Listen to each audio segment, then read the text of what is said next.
everyone, my name is LuAnn and welcome back to my channel. Well, tonight we're going to do a keto meal prep. We're going to make pizza. For me, it's Lent and that means no meat on Friday. So I thought, well, what could I have? I had tuna fish for lunch. How about pizza?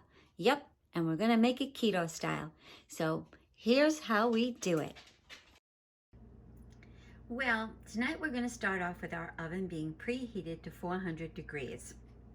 And the ingredients that we will be using are, we have almond flour, whey protein isolate. This is the unflavored, and certainly you don't need that huge jar of it. I know we can get that in the get normal size packaging in the grocery store. Just be sure that it is unflavored because you can get some flavors. I understand that.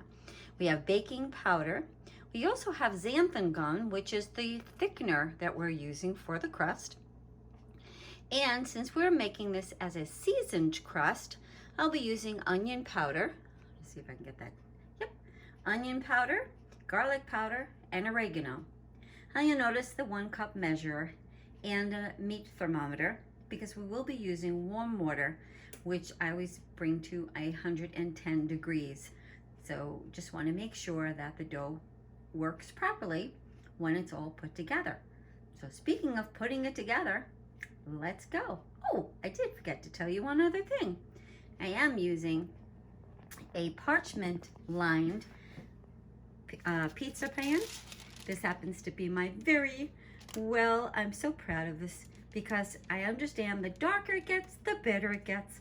So this is my Pampered Chef pizza pan, which I have put parchment on. I have learned that that's the best way to do this. Okay, so let's get started. Okay, so the first ingredient I'm going to use is 2 cups of almond flour.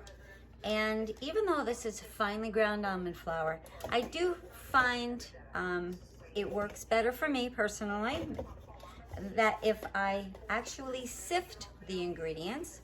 So I have my sifter, and we're just going to sift those 2 cups right into this large bowl. I think because the almond flour tends to be a moist flour, unlike regular wheat flour, this just happens to work better for me. As we're doing that, we're also going to measure out 1 1/4 cups of the whey. So once we put that in here, we are going to, here we go, come. I'm gonna stick my hand in there and we help it along. This is one of those old things. I think it was my grandmother's. So it's mostly done, mostly sifted, so that's fine. Now we have 1 1/4 cups of whey protein isolate. And now I will have all of the links. I get most of the things from Amazon that I purchase for ingredients, and I will post all of those links below in the description box. We also now are going to add in our 1 1/2 teaspoons of baking powder, 2 teaspoons of xanthan. It's such, have you ever seen xanthan? It's so fine a powder. So we're going to put that in. Oh, I hear the jingle of collars. That means my pups are finished eating the salad downstairs that Ed was serving them, and now they've come up to visit Mama. Okay, so we've got, oh, and our salt. As you saw earlier, I forgot to mention the salt, and we're only going for a pinch of salt. I use the fine pink Himalayan sea salt. I'll put that in there. But if you use kosher, kosher works as well, just fine too. Okay, I have my onion powder. I do like my crust seasoned nicely, so I did sprinkle liberally. And of course, everything now from this point forward is to taste. And our garlic powder. You probably could zip it up a bit and put in some red pepper flakes if you like. I tend not to do that just because there are 2 of us eating this, and I happen to like the spice, but I don't like to surprise it. By the way, dear, this is going to be a little spicy. Okay, then we got our oregano. All right, now what we're gonna do is we are going to mix them with a whisk. So let me go grab that. Be right back. Had all my ingredients together, my measuring up together, and forgot about the whisk. So I will now incorporate all of those spices into the almond flour, and then we'll be ready for the last step, which will be to add in 1 cup of warm water. Again, that's usually 110 degrees. So it's just, if you're using tap water, as I tend to, it's just when you start to see the steam come from the faucet.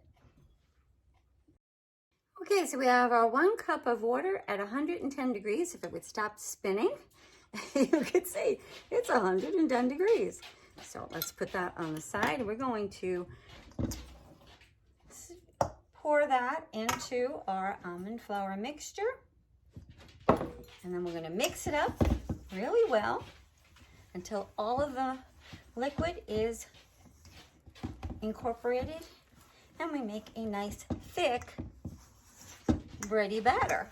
This does not need to rise, so you don't have to worry about it. You actually can just prepare it and eat it within a reasonable amount of time without having to pound anything down.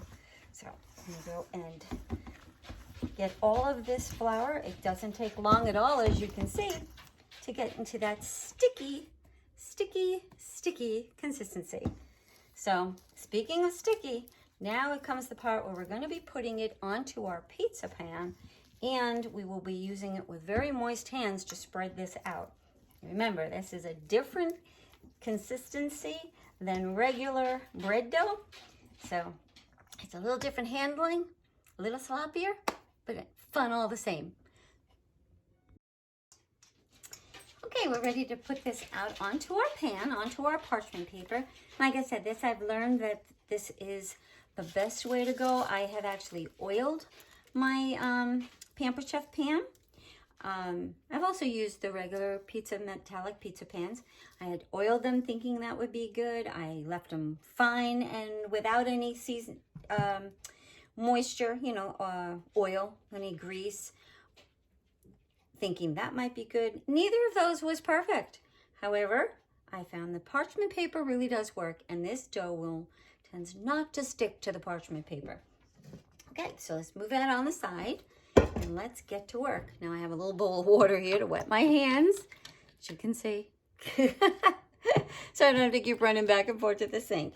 But let's start to just press this down. Now you see what I mean about it being sticky and not that bread consistency. And yes, the parchment paper moves all over the place, but the end result, you're definitely going to be happy you put parchment paper down. Okay. And you just keep wetting your hands a little bit until you have it pretty much even all the way around. Because you want a thinner, I personally like a thinner crust, but I do need to tell you that this pizza does come out more towards a Sicilian style, not as thick as a Sicilian, but still the breadier crust, not the thin crust. And if I do come across a recipe that has a thin crust that I can work with, I will be happy to share with you. By the way, the original recipe for this pizza crust that I'm making came from the Hungry Elephant, who, if you don't subscribe to her channel, she has amazing recipes, from appetizers to meals to desserts to soups to things that you'd never think that we could ever do again on keto. And so I am a firm follower of hers, and this was her original dough recipe. I just added the seasonings to it and the parchment paper and that kind of stuff. So it's all good. All right, so I think this is pretty even, and from this point, we are going to put it into our 400-degree oven, and we are going to bake it for 10 minutes. Then we'll be back, and we'll put our toppings on. See you in a few. Okay, and we are back. This is the baked pizza crust. After 12 minutes, I wound up leaving it in for an extra 2 minutes. So we got this nice golden brown, as you can see. Now comes the building of the pizza. you can use whatever you would like to make with your pizza. Tonight, I am going to be doing a tomato sauce. I'm using Prego's no sugar added sauce. Ragu also has a Simply, I think it's called Simply tomato sauce. I've used that with success. Or you can use whatever jarred sauce or fresh sauce that you have in your house. From this point on, it's all you. So I'm going to be putting sauce. I have some shredded mozzarella. I have some fresh mozzarella that Eddie picked up today at the store, so we have that. I did figure out, let me put some mushrooms on there. I thinly sliced some fresh mushrooms, and then we'll finish that off with a little bit of grated cheese. This happens to be Romano. You can use Parmesan, whatever you have on hand. And then let me just spin my wheel over here because I forgot to put out the Italian seasoning that's sitting down here somewhere. There we go, Italian seasoning. That seems to be like my go-to for any Italian meal that I make. Now let me just put out, let me get this here because I want to spread the sauce. Now I have found that I need extra sauce on the pizza. So I do put a little bit of a heavy hand for it. Just makes the crust a little moister for me at the end. That's my preference.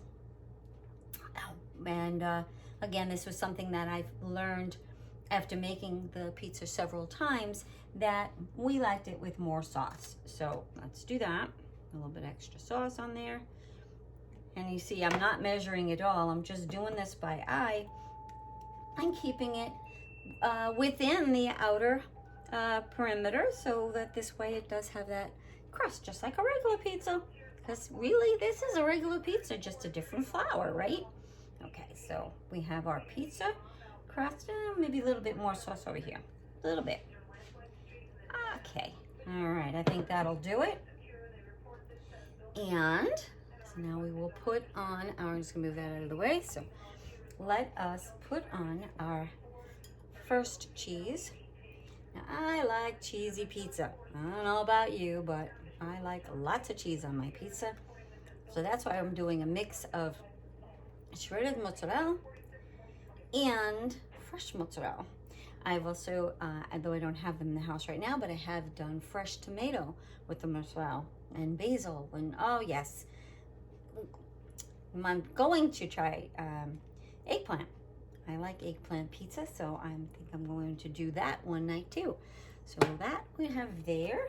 Let's just put our fresh, let's put our mushrooms on. Oh yes, let's just put our mushrooms and sprinkle those around, and then we'll put the fresh mozzarella over that. There's no rhyme, no reason, just build and build and build, just as you like. In fact, we'll just go like that, and then we'll spread them out. And then we'll just spread them out with our fingers, like that. That'll work. Now, let's put our fresh mozzarella on this pizza. Okay, I have several thin slices, and of course, I want something in the middle. I don't know, just me. I buy things in twos. Everything has to be somewhat organized as I do. I go to the store, I can't buy one, can't buy three, gotta be two. So apparently that filters over into my my pizza building skills. Everything has to have some sort of a form. Now let's take, well, here you have it. Just pulled this out of the oven, so it is piping hot. The cheese, the fresh mozzarella, melted beautifully. The fresh mushrooms look great, and I wish I could lift it to show you, but I can't. But I'm sure you can see. Crust is golden brown.